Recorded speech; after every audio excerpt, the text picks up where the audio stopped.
Participants, it is my great honor to welcome you to the World Economic Forum's annual meeting in 2025.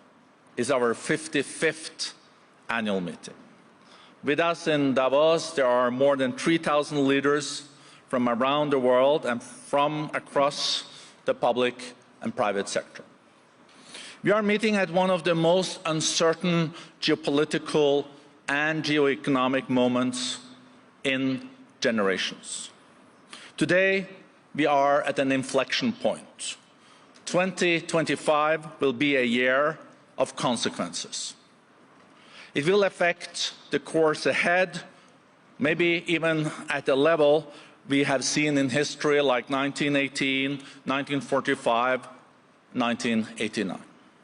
Because we are facing rapid advancements in technologies that are reshaping the economies, changing power dynamics that are remaking global relations, and new trade policies that are redesigning commerce. The long-standing international order that existed for the last 3 decades has receded. We are now between orders, and the next order has not yet taken shape. At this critical moment, we must ensure that the jungle of geopolitics do not grow back. Force cannot replace discourse. Non-cooperation cannot become the new normal. Because we just came out of the hottest year on record.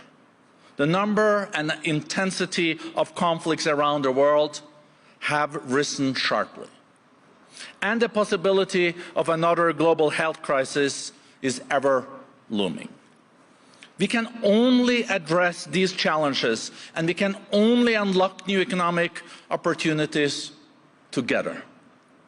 Let's be clear, we will not agree on everything, but we need to find new and more effective ways to work together, even in the face of disagreements. It's the only way to make progress. This will be the focus of this important week, developing pathways for greater cooperation at a complex moment for the world. I'm confident we can do it together. Now it is my pleasure to introduce founder and chairman of the World Economic Forum, Professor Klaus Schwab. Thank you, and again, welcome.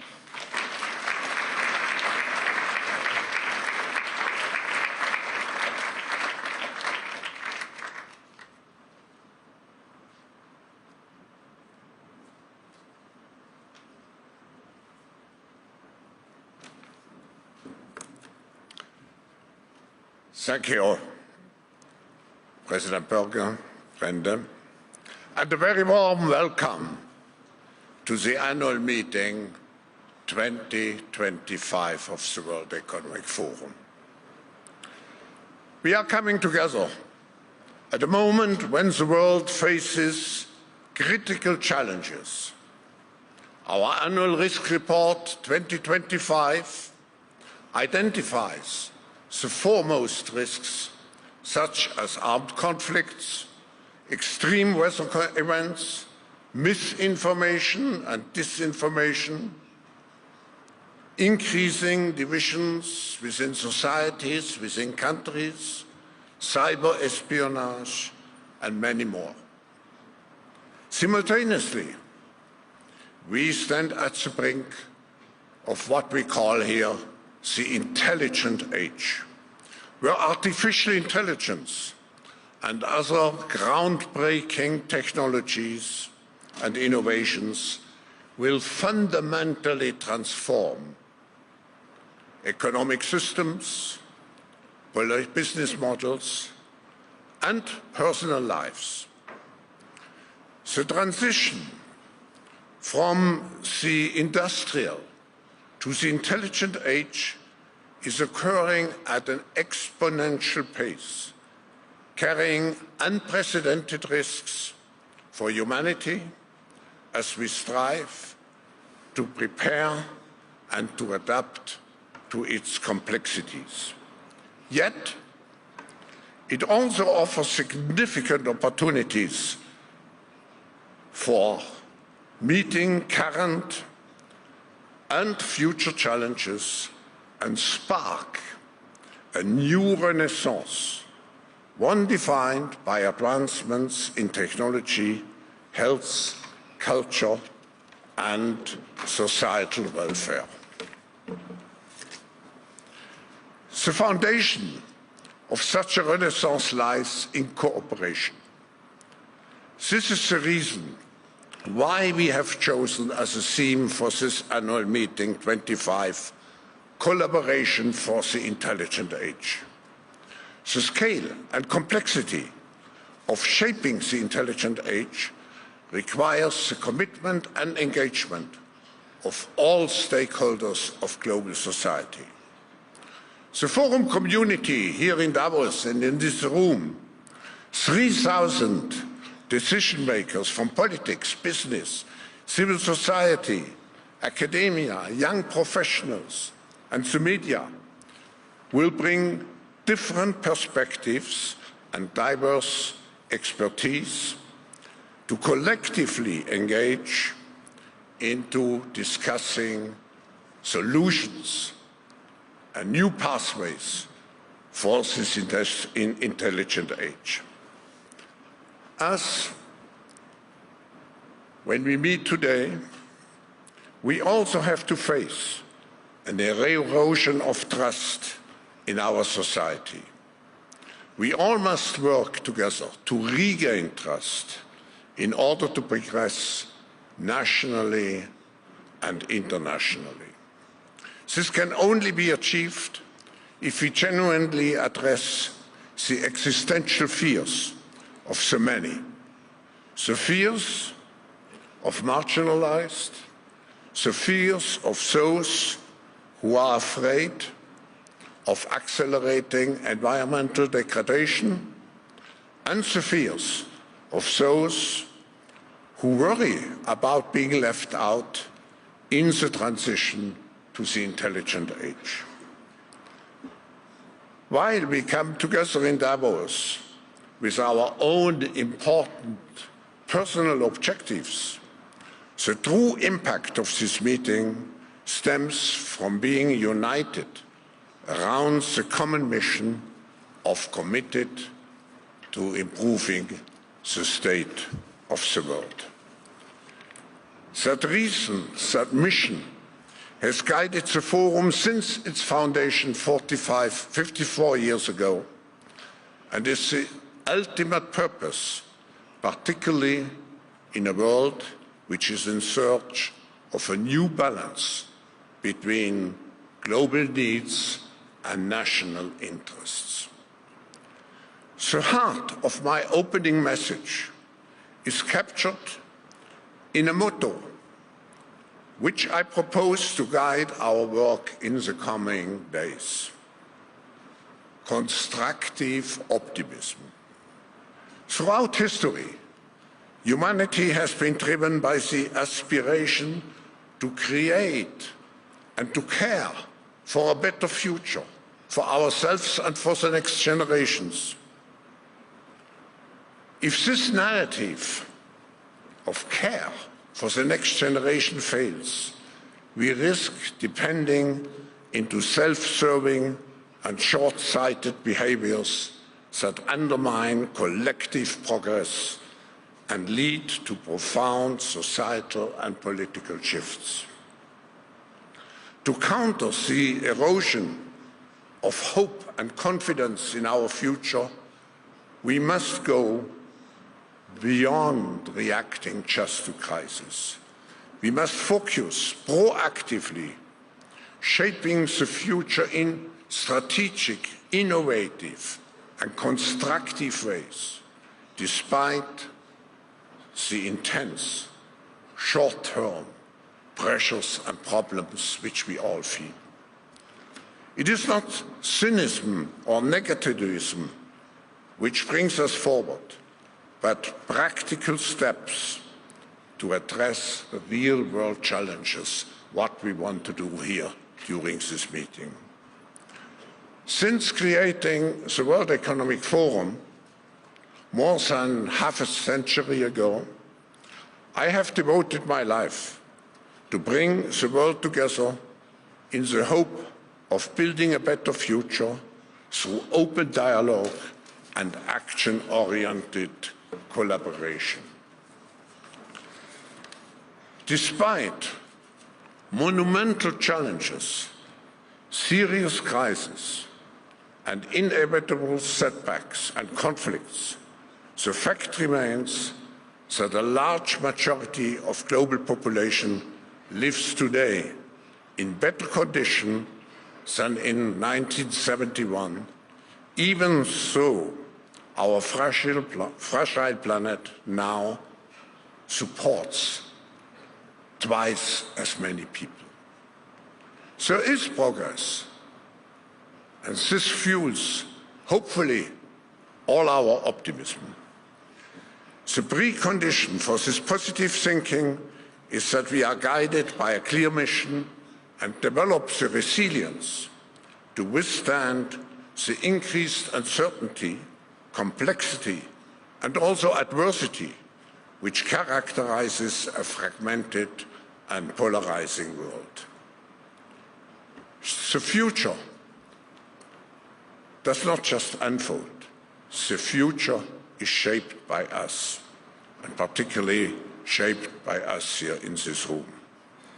By embracing constructive optimism and believing in our collective capacity and commitment to improve the state of the world, we can shape the intelligent age, as an era where every human being can realize its full potential. It's now my great pleasure to introduce the President of the Swiss Confederation and Head of the Department, the Federal Department of Finance, Madam Karin Keller-Sutter. Madam President, I want to use this opportunity also to thank you, to thank the Swiss federal government, but also the cantonal authorities and the community of Davos and Klosters to make it possible to turn this small mountain town into a real global village. And I want to include particularly in my thanks the population of Davos and Klosters for the great hospitality which we all feel is exercised during those days. Madam President, the floor is yours.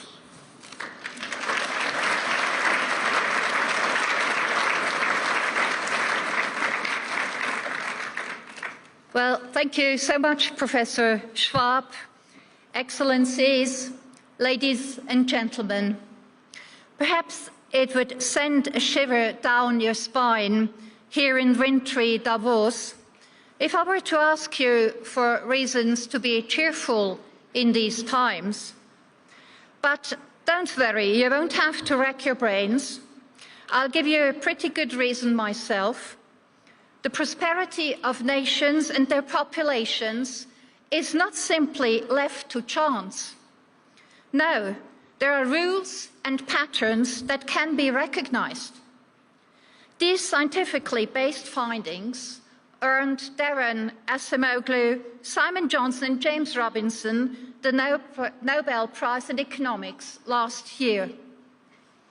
They showed that countries that establish community-oriented institutions to protect citizens' rights and promote fair competition are more likely to prosper in the long term. Where power and resources are concentrated in the hands of a small elite, however, widespread prosperity and social peace cannot flourish. In these turbulent times, insights such as these serve as a signpost, pointing the way forward and making a strong case for democratic and liberal values. Excellencies, ladies and gentlemen, signposts are particularly useful these days. The British magazine The Economist once aptly described our time as the era of predictable unpredictability, when certainties fade away and you must always be prepared to surprises. It is important to create reliability wherever possible. Responsibility lies primarily with governments. They must ensure that the right conditions are in place at both the national and international level. Let me start, also in the spirit of the Nobel laureates I mentioned, with the general conditions that a country must primarily create on its own.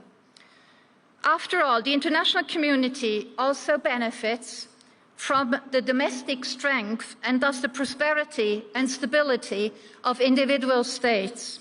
It can ultimately only be as strong as the sum of its members. Firstly, I would like to mention the institutional dimension. Only a state with stable institutions can create a sound environment where everyone can freely develop their potential. And a state must protect this freedom with rules. Within this secure framework, the economy and its businesses can generate prosperity. Secondly, competitiveness, both domestically and with the world. Without competition, there is no innovation, and without innovation, there is no progress. Think of climate change. It will be impossible to deal with it without technological progress. But in order for the best ideas to serve everyone, we need open production and good markets. And these markets only work if we ensure fair and transparent rules. The free trade in goods and services has reduced poverty in many parts of the world and made humanity as a whole more prosperous. It would be wrong to forget this. Of course, there is potential for improvement.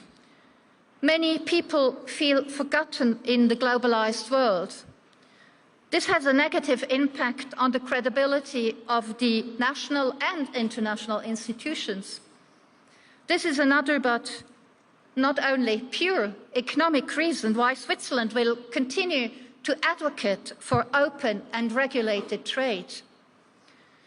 The third point I would like to mention is fiscal strength.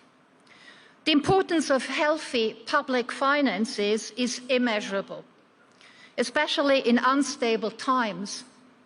They make a state strong and resilient to crisis. They enable it to invest not only in education and infrastructure, but also in security, in social security, of course, and also in national securities. A state is only credible and sovereign if it has sufficient resources and if it can guarantee its core task of providing security. And at the same time, a state's ability to act is also the best defense against populist tendencies. As I said at the beginning, the concentration of power in the resources in hands of just a small elite can be an obstacle to widespread prosperity and social peace. The same also applies when politicians squander the working population's money without any discernible benefit, or if they borrow and spend at the expense of future generations. I'm sure I'm not the only one in this room who is concerned about the very high and rising debt levels in many countries.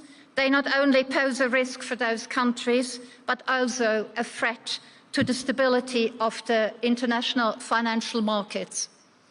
As finance minister, I have been dealing with this topic intensively for some time now. No market is more globalized than the financial market, and financial market stability can therefore only be achieved multilaterally. When Credit Suisse failed, Switzerland was able to prevent the loss of confidence in a single bank from spiraling into an international financial crisis. Switzerland was able to act because it has stable institutions, is financially strong, and could guarantee large sums. But it was a close call, and I believe a stronger international regulatory framework is essential. Excellencies, ladies and gentlemen, Switzerland is willing to do its homework and maintain its domestic strength and sovereignty. This also allows us to be involved at the international level and to stand up for global interest in a spirit of solidarity. For this solidarity to work, we need international agreements that are adhered to. With this in mind, Switzerland is committed to a just and lasting peace in Ukraine and to the country's long-term reconstruction. And with regard to the Middle East, Switzerland welcomes the ceasefire in Gaza and commenced the negotiation efforts of the United States, Egypt and Qatar. But it is not only the government that have to assume responsibility, business must do so too. For itself, for expertise building, training, for the environment, for the society, there is, to put it diplomatically, still room for improvement. For some years now, we have been able to observe how economic players increasingly call for state support, in short, for public money. The pandemic reinforced this tendency, and excessive wages also undermine trust in the private sector. As a result, due to such failures, the considerable social and ecological commitment of so many companies, from small businesses to global corporations, risks being forgotten. So let me ask you to help restore the positive image of the business community. In return, I can assure you of Switzerland's commitment to safeguarding reliable conditions at the national and international level. Excellencies, ladies and gentlemen, these aren't good times for people without an inner compass and for routes without signposts. And Davos in winter isn't a good place for shoes without a sturdy tread. So don't slip. And above all, let's make sure we don't slip up. Thank you.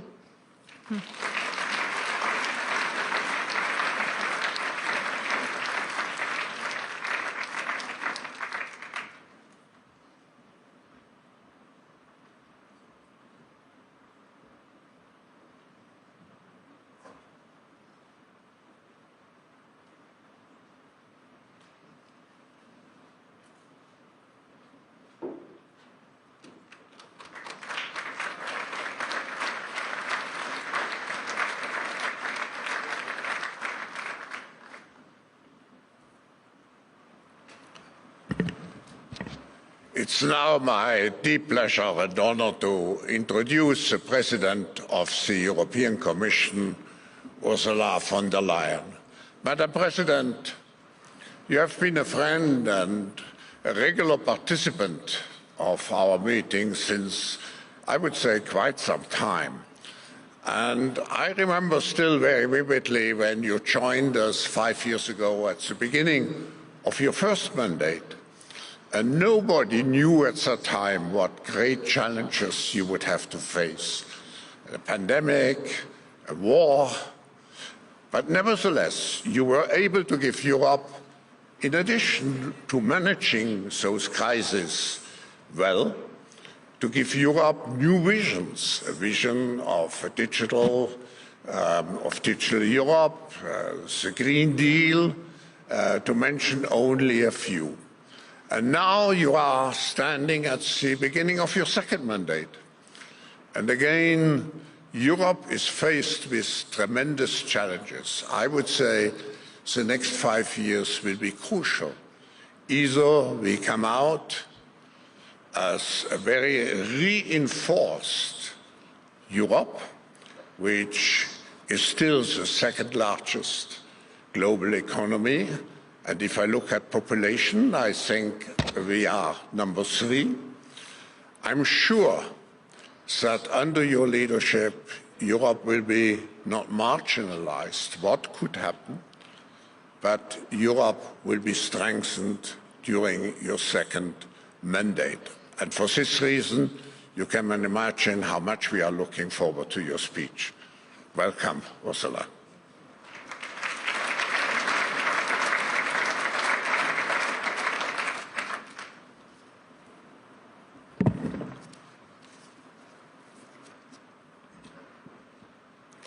Lieber Klaus Schwab, liebe Karin Keller-Sutter, Your Majesties, Presidents, Prime Ministers, Excellencies, ladies and gentlemen.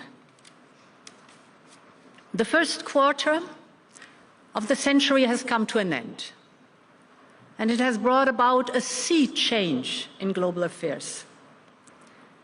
This century started with great expectations. 25 years ago, the era of hyperglobalization was nearing its peak. As supply chains went global, hundreds of millions of people were being lifted out of poverty, especially in India and China.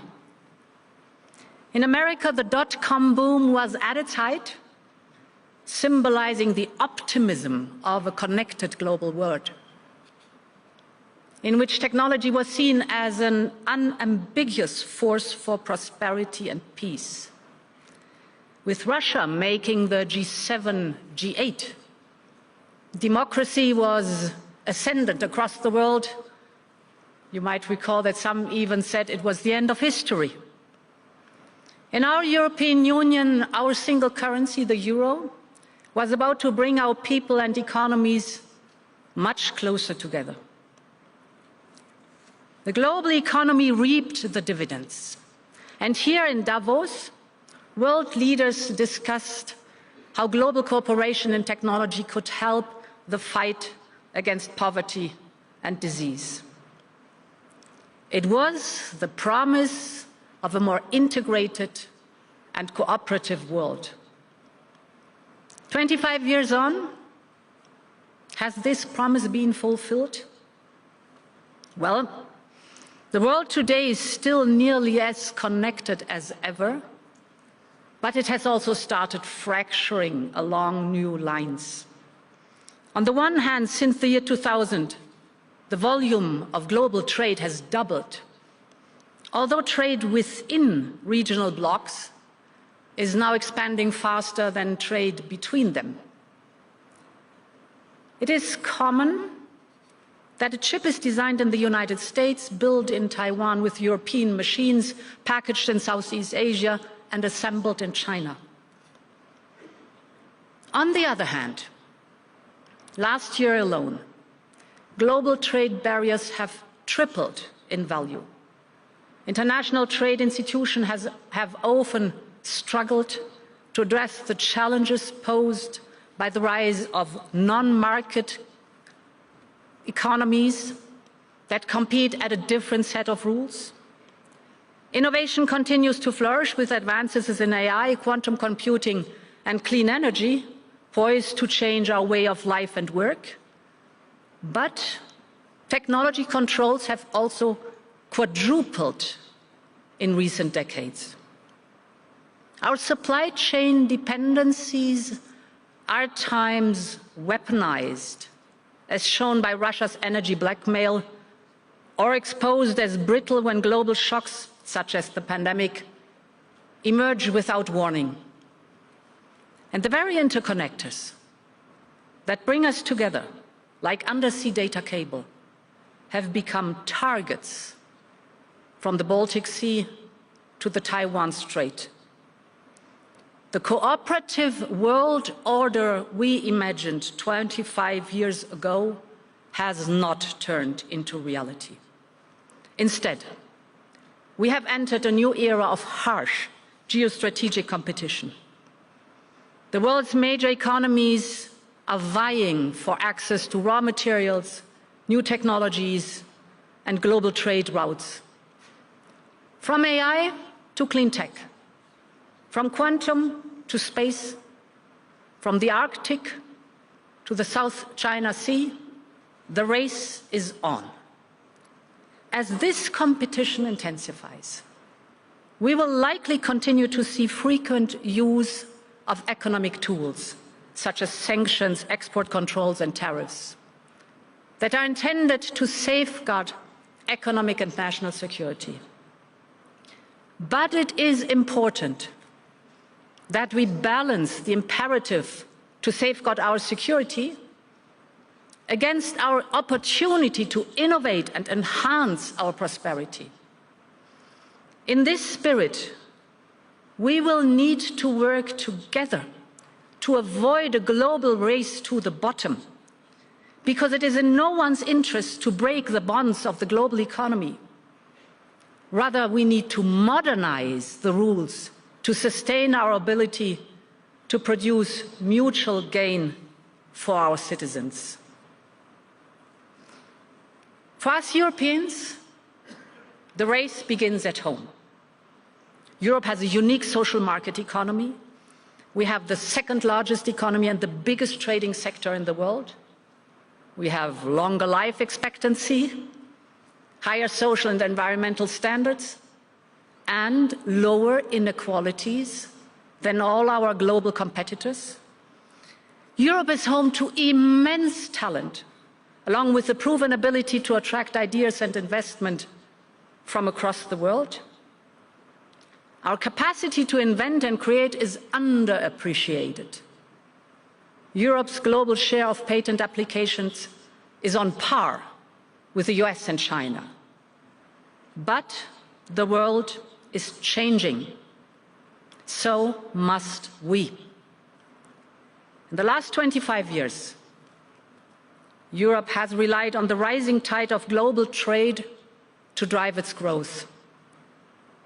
It has relied on cheap energy from Russia, and Europe has too often outsourced its own security. But those days are gone. To sustain our growth in the next quarter of the century, Europe must shift gears. And this is why I asked Mario Draghi to deliver a report on European competitiveness. And on that basis, next week, the European Commission is presenting our roadmap, the Competitiveness Compass, which will drive our work for the next 5 years. Focus will be increase productivity by closing the innovation gap, a joint plan for decarbonization and competitiveness, overcome skills and labor shortages, and cut red tape. It's a strategy to make growth faster, cleaner, and more equitable by ensuring that all Europeans can benefit from technological change. And let me elaborate more on 3 foundations that will underpin this strategy. First, Europe needs a deep and liquid capital market. European household savings reach almost 1.4 trillion euros, compared with just over 800 billion in the United States. But European companies struggle to tap into that and raise the funding they need, because our domestic capital market is fragmented, and because that pushes money overseas. 300 billion euros of European family savings are invested abroad every year. That's a key issue holding back the growth of our tech startups and hindering our innovative clean tech sector. We do not lack capital. We lack an efficient capital market that turns savings into investments, particularly for early-stage technologies that have game-changing potential. And this is why we will create a European Savings and Investments Union with new European saving and investments products, new incentives for risk capital, and a new push to ensure the seamless flow of investment across our union. We will mobilize more capital to let Made in Europe innovation and risk-taking thrive. Second, we must make business much easier all across Europe. Too much of our top talent is leaving the European Union because it's easier to grow their companies elsewhere. And too many firms are holding back investment in Europe because of unnecessary red tape. We need to act on all levels, continental, national, and local. And we want to lead the way at the European level. For instance, we will launch a far-reaching simplification of our sustainable finance and due diligence rules. And we will make sure to create a conducive environment for our SMEs to scale up their capacity to build, to produce and innovate in Europe. But I want to go even further than this. Today, the European single market still has too many national barriers. So sometimes companies are dealing with 27 different national legislations. We will offer instead to innovative companies to operate all across our European Union under one single set of rules. We call it the 28th regime.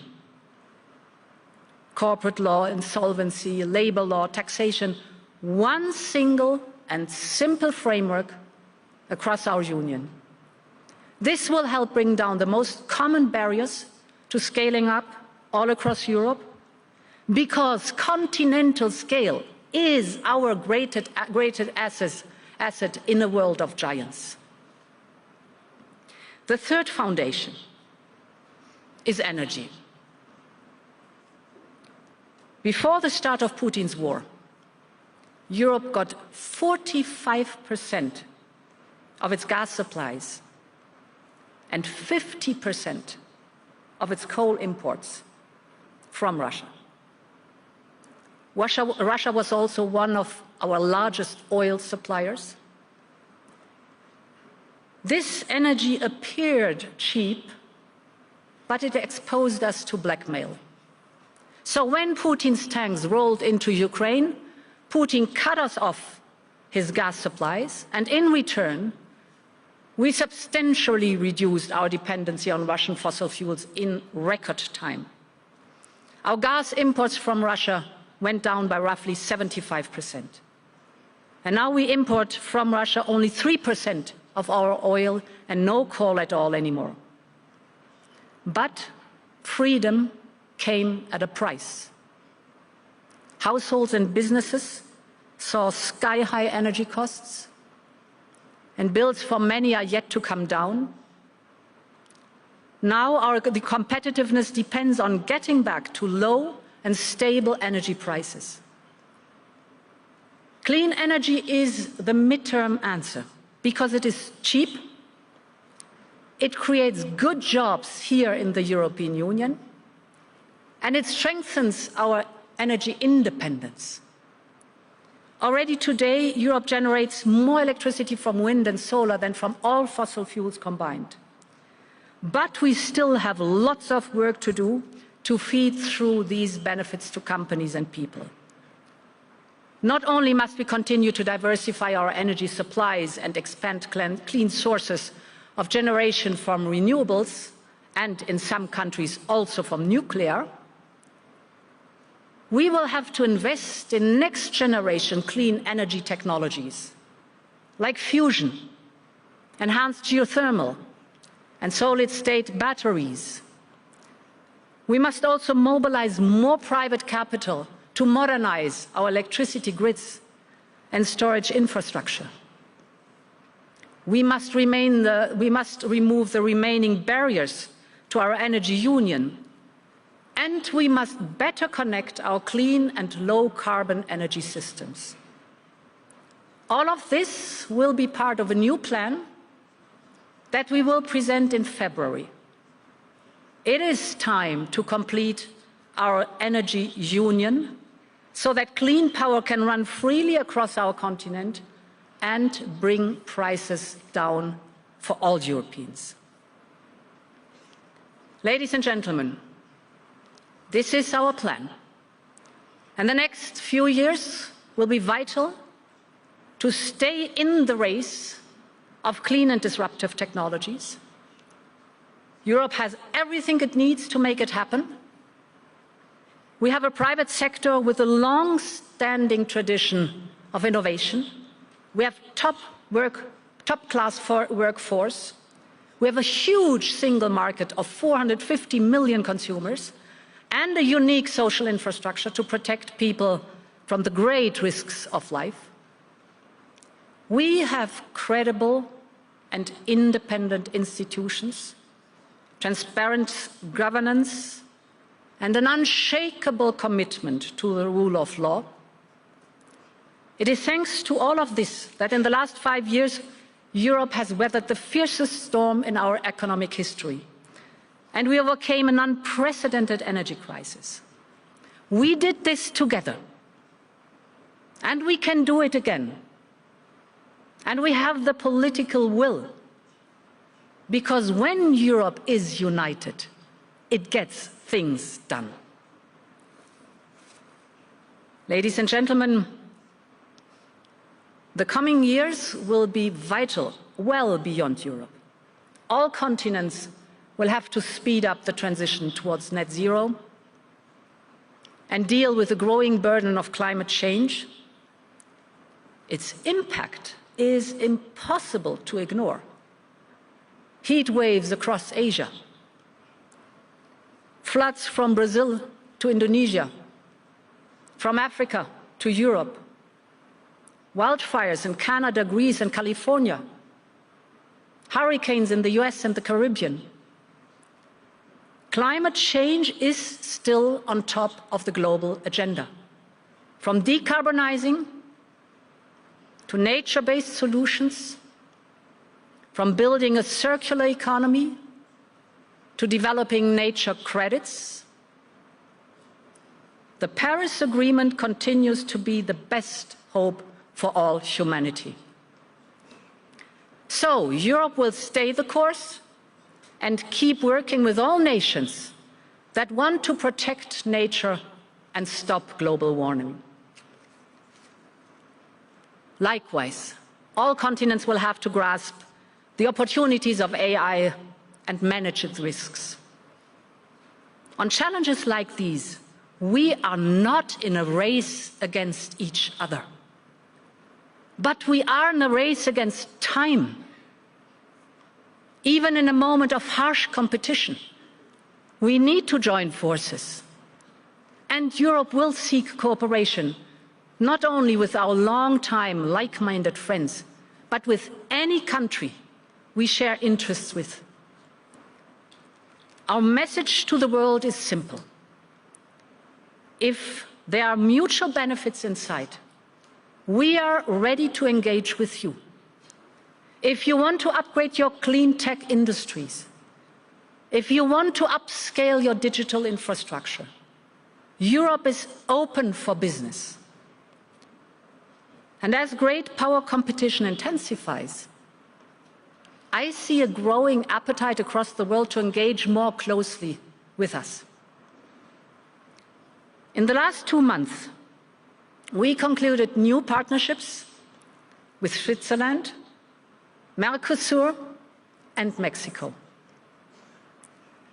This means that 400 million Latin Americans will soon be engaged in a privileged partnership with 450 million Europeans. These deals were in the making for years, if not decades. So, why are they all happening today? It is not only because Europe is a large and attractive market, but because with Europe, what you see is what you get. We play by the rules. Our deals have no hidden strings attached. And while others are only interested in exporting and extracting, we want to see local industries flourish in our partner countries, because this is also in our interest. It is how we diversify our supply chains. And this is why Europe's offer is so attractive all across the world. From our neighbors in Africa who are working with us to develop local clean tech value chains and clean fuels, to the vast Asia-Pacific region. Hence, the first trip of my new Commission will be to India. Together with Prime Minister Modi, we want to upgrade the strategic partnership with the largest country and democracy in the world. I believe we should also strive for mutual benefits in our conversation with China. When China joined the WTO 25 years ago, the impact of rising Chinese exports were called the China shock. Today, some are talking about a second China shock because of state-sponsored overcapacity. Of course, we must respond to this.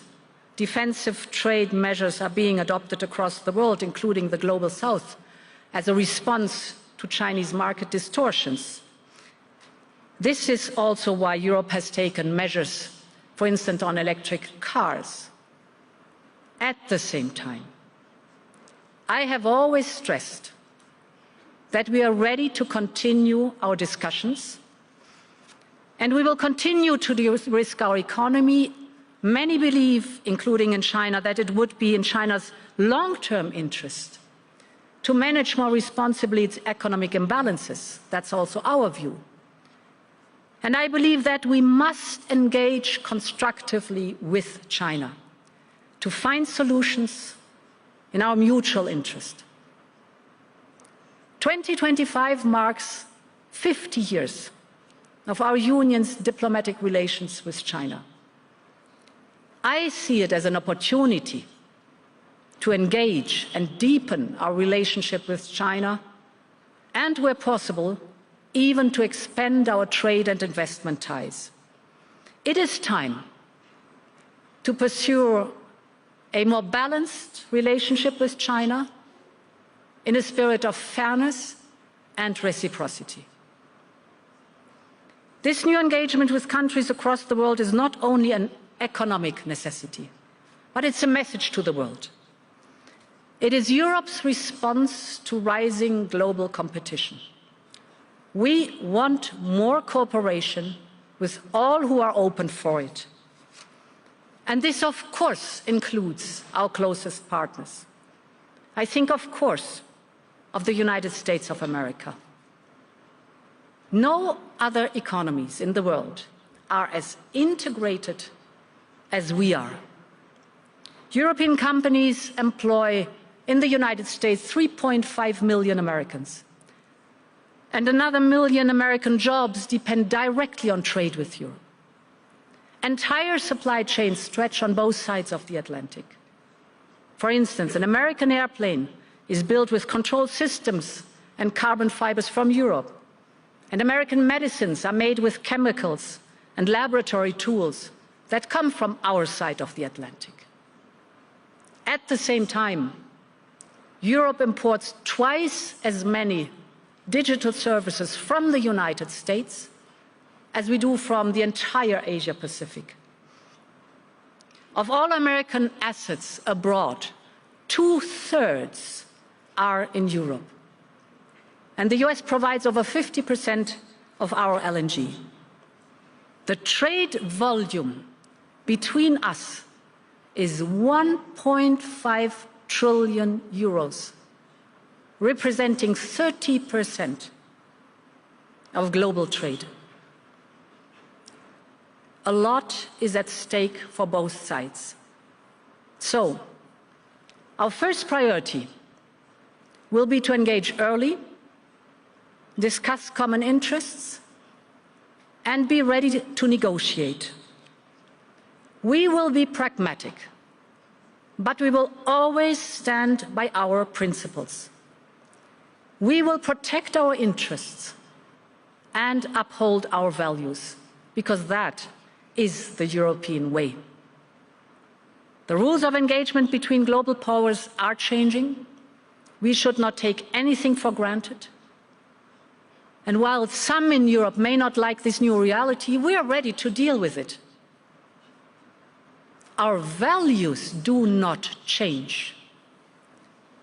But to defend these values in a changing world, we must change the way we act.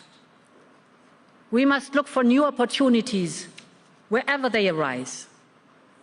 This is the moment to engage beyond blocks and taboos. And Europe is ready for change. Thank you very much, and long live Europe.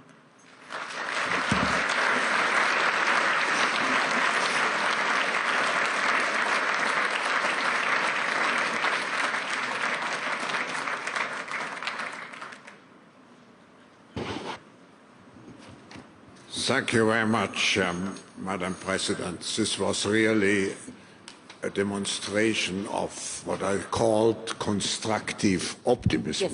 Yes, indeed. I think you dealt with all the major issues, but there was one issue where I still would like to ask you a question. We may face reduced American engagement in Ukraine. What will be the consequence for Europe, and how do you see Europe's role in the ongoing war in Ukraine? Yeah, thank you very much, Klaus. I think we should never forget where it all started.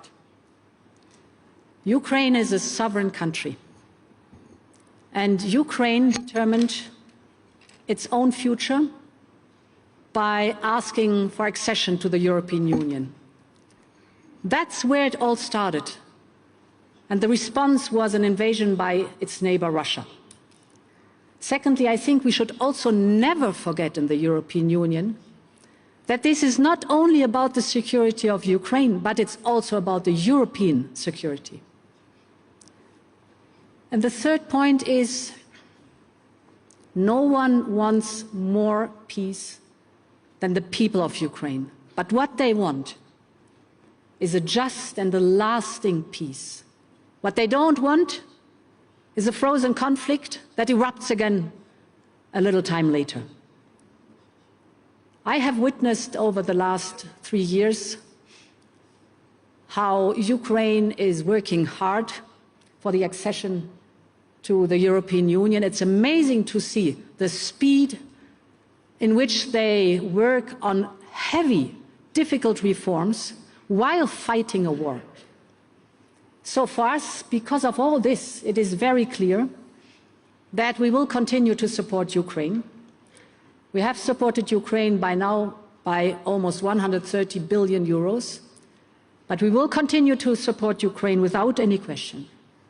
Whatever happens next, for us it's important that Ukraine stays an independent country, and that it is Ukraine that decides on its own territory. And therefore, Klaus, the sentence is still valid. We stand by Ukraine for as long as it takes. Thank you. That was a very clear message, and of course we will welcome President Zelensky during this meeting. And let me just say, Madam President, I think you provided us with a clear vision and perspective for Europe, even in a very difficult time. But we can look to the future of Europe with, I would repeat, with constructive and pragmatic optimism. Thank you for what you're doing, and we wish you, on behalf of all the audience, we wish you all the best for the mandate for the next 5 years to come.